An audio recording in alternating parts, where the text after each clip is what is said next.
When we think of explorers, most of us picture Columbus, Magellan, or Cortez. But what if I told you that Black people were already on those ships? Before Jamestown, before Plymouth Rock, Africans were navigating the same waters, translating languages, charting routes, and shaping the early Americas. That's right, centuries before the Middle Passage reached full scale, Africans weren't just enslaved cargo, they were explorers and soldiers and artisans and cultural brokers in a world about to change forever. Let's set sail.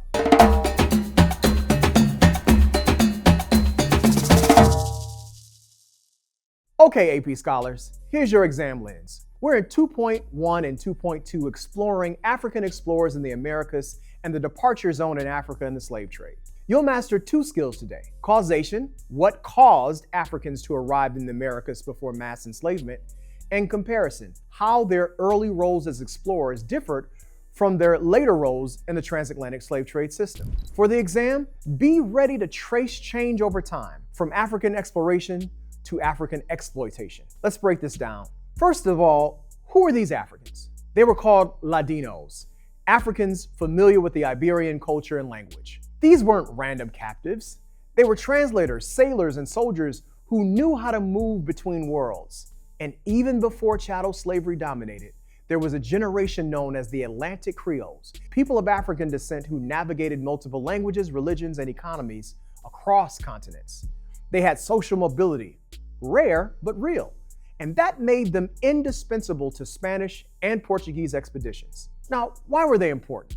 European empires didn't explore alone.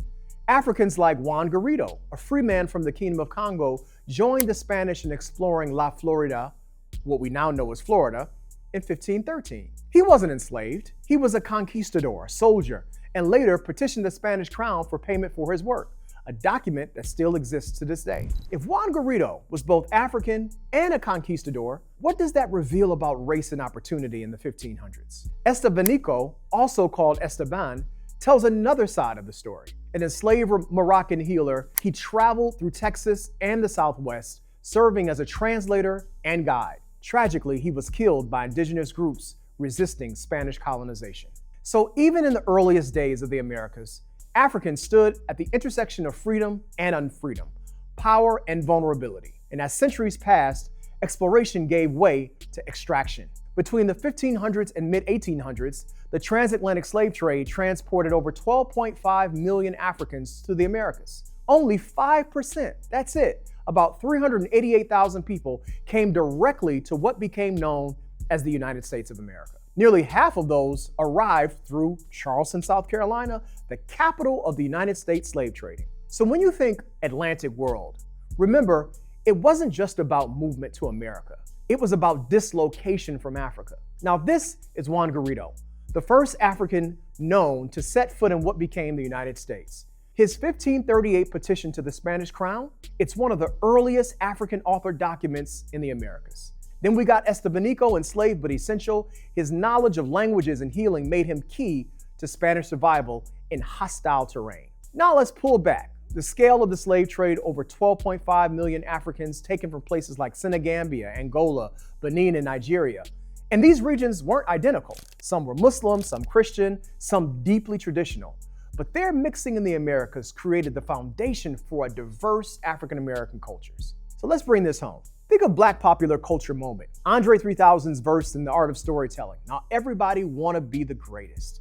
He's talking about legacy, the tension between being known and being used. Juan Griot and Estebanico lived that truth centuries earlier, celebrated when convenient, and erased when uncomfortable. That's why we, as modern day griots, tell their stories to set their record straight. Here are three key takeaways. Number one, Africans were active participants in early exploration, not just victims. Ladinos and Atlantic Creoles show the diversity and agency of early Africans. And transatlantic slave trade scale and the regional diversity shaped every African descendant community in the Americas. So before the story of bondage, there was a story of brilliance. Africans weren't just taken, they traveled, translated, and transformed the world. So for your exam, remember this arc from exploration to exploitation, from movement to memory. I'm Dr. Kamasi Hill, and this has been A Griot's History. Until next time, keep learning, keep questioning, and keep the story alive.